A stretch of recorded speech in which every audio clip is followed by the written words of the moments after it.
My list of investments is long, or I think too long for my own comfort. So I will keep on reducing them. I will not reducing the list, not increasing the list. The problem is, one, my email ID and phone number are with too many people. So every day I get offers of how I can be a better human being, how I can run faster, how I can cycle faster, how I can be a better investor, how I can trade in commodities, how I can do F&O, how I should buy real estate. And it is actually cacophony, right? When you get so many calls or so many emails, and emails, of course, there's a way of eliminating. But phone calls, I don't really say I will pick up only calls from people whom I know or recognize. That is not going to be possible. So I just pick up many calls. And then I realized that I have to go back to Buffett and Charlie Munger saying that we have two lists, and the third list is too hard. So we don't do many of those things. So I realized that I have also a very long list of opportunities, investment opportunities, which are too hard for me to understand, appreciate and do. For example, leverage. A lot of people come and tell me why I could leverage and buy. For example, if my net worth is 100, why can't I borrow at least say 20 rupees, right? So I could leverage on that 20, I could earn more and earn an extra 2%, 1%, 5%, whatever is the margin. I borrow money at 8% and I make 13%, so I make 5%, which is very good. But the question is, do I want to do it, right? I call this economic value of peace of mind, right? By not doing it, nothing changes in my life. My dividend income is enough to take care of my expenses and my neighbor's expenses also, in case I decide to. So there is money available, there is no need for doing any of those things. So do I trade in commodities? No. Do I do F&O? No. Do I apply in IPOs? No. Do I do real estate investing to get rent? No. I mean, there are just too many things which I don't do. Why don't I trade commodities? Simply because I have no brain power to know how much tin is going to be demanded in China, why tin is at an all-time high, or why aluminium is at an all-time low, or steel is at an all-time high. I just don't have the brain power to wrap around those things and therefore buy a share. I'd rather buy a share based on what research somebody else does and tells me, because I don't even do any great primary research now.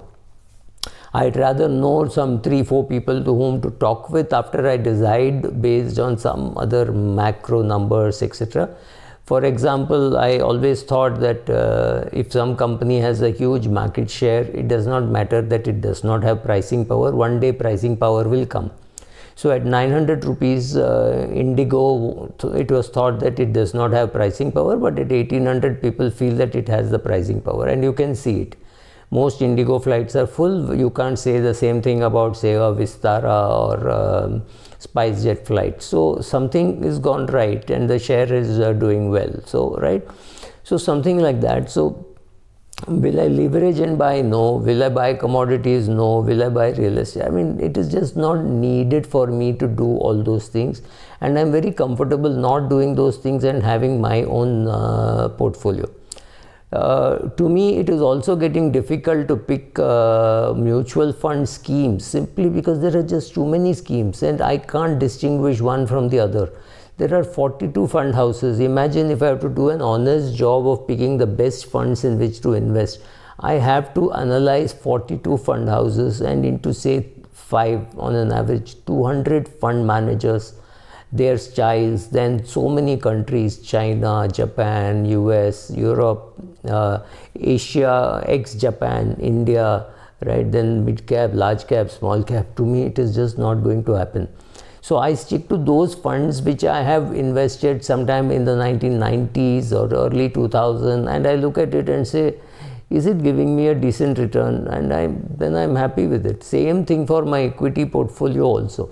Yes, I have added something like, say, Happiest Minds. I have added. So it's not that I am not added, but to me it was just, it was very simple, just shifting from Mindtree to Happiest, because I said, okay, Mindtree is no longer run by Mr. Suta, it is run by Larsen and Toubro. I'd rather not have Mindtree. I shifted to Happiest Minds. It was simple to do, easy to do. I did it, and I have no regrets doing it. Similarly, I have a fertilizer share in my portfolio. I may have some steel, I may have some cement, and I just keep them. I don't try timing and saying I will sell this and I will buy it back. I don't see the need to do it. And 10 years later, I think I will shift to more of index funds. I'll soon be 60. So in about 12 years time, I will be 70. And after that, I don't need to do that, right? So there are two things in the market. One is the ability to do, and second is the need to do. For me, the need to is gone, right? So I had taken a friend to an industrialist house for breakfast, and that house typically had a 5-star kind of a breakfast. There was aloo paratha, idli, poha. There were fruits, there were fruit juices, there was bread, and vegetarian, very vegetarian breakfast, but a wide spread. And when the industrialist himself came, he had a little bit of poha and he left. And so my friend couldn't believe that he did not eat anything else. He just had a little bit of poha, and I don't even remember whether he had tea, and he left. So my friend was having a nice, he was eating the parathas, and somebody came and asked, do you want a hotter paratha, or things like that? And yes, he was being taken care of. And I said, look, what happens when you have money is you have the ability to eat, which means you have the range of food. So you can say, oh, I don't want this, make this, that kind of a range. And this was a big family of 3 brothers and a father. So their children, and also obviously a big variety had to be made. There was a Maharaj there who was making all this. So that was, but it does not mean that because there is a buffet there, you will go and pick up everything, right? That you won't do. And you see what you need, absolutely. So you go and read a Munger or a Buffett, and you realize that they have their circle of competence. You also create your circle of competence based on your need and your desire to look at complex things. Can I look at a commodity cycle? Yes, I can look at a commodity cycle. I don't want to, I don't need to, right? Why should I look at a commodity cycle when I have enough dividend income to run my house, run my family? I'm not here to create wealth and things like that. So that's fine. It will get created on its own thanks to patience, but it does not mean I need to sit and work on it and things like that. I don't need to. So similarly, when my friends come and ask me, how often do you reallocate your assets? I don't. I'm a complete equities guy. I have some money in debt. I have some real estate which I am using. I have an office which I am not yet sold. And it does not mean I will reallocate. It does not mean I'll go from mid cap to small cap to micro cap to mid cap. I don't do that kind of stuff. I invest in funds and I've left it. I have investment in a few schemes which are US. I've invested in Europe, in Asia. I think Asia is making money, US is making money, Europe.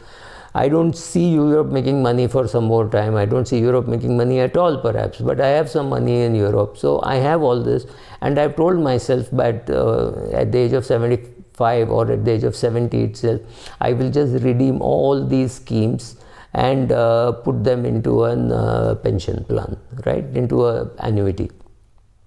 That's my plan. That is what I hope to do. I don't see any need to do crystal gazing and saying this is what is going to happen to the world and this is what I want to do. I don't know, and I accept that I don't know. If you saw my videos from GB, that was a 10-day trip. I'm again in the month of September going to Spiti Valley in Himachal Pradesh, which is again a 20-day trip, right? So when I do these kind of stuff, I don't see any reason why I should be taking a leverage position and things like that. 20 days, can you believe that after I came back from GB, I had to say forgot password. I had forgotten my equity portfolio and trading account password.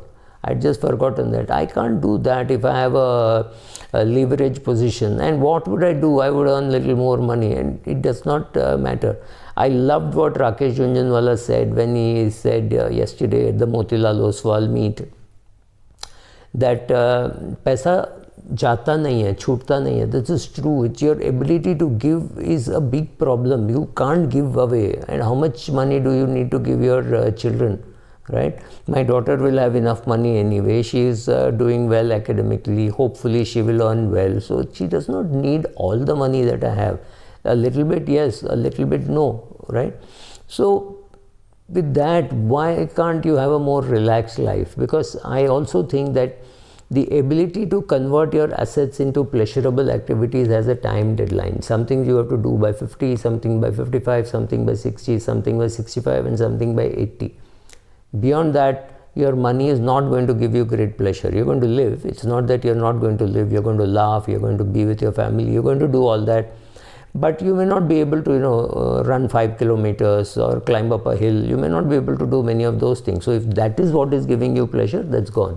Maybe you listen to music, maybe you listen to something else, you will do all that. So why don't I reallocate? I just look at my portfolio and I say, do I have for 10 years expenses, do I have it in debt funds? The answer is yes, then I don't bother, right? Whereas somebody would say, oh, you should be, at your age, you should be 40% in debt and 60% in, 60% in debt and 40% in equity. I'm nowhere near that. I'm 90% plus in equity, and that's how I will be, right? So some of those things don't change. So you find your level of competence, and your level of competence changes. How competent I was at 40 when I was doing research actively, talking to managements, finding out which share to buy, was very different from what I want to do at 60, and it will be again very different at 70. So your circle of competence keeps changing unless you have a team which is working. I don't have a team. I'm me myself, right? And I would not even know whom to talk with, because the people I'm talking to today are maybe 10, 12 years younger to me. I need to find a team which is 25 years younger to me, because at the time I'm 70, these guys would be at the peak of their career. Do I need to do all that? I don't want to, right? So you have your circle of competence, you have your needs, you have your desires, you put all that together and then decide how your portfolio is going to look like. For me, it is going to look more and more like an index fund by the time I'm 70. Thank you.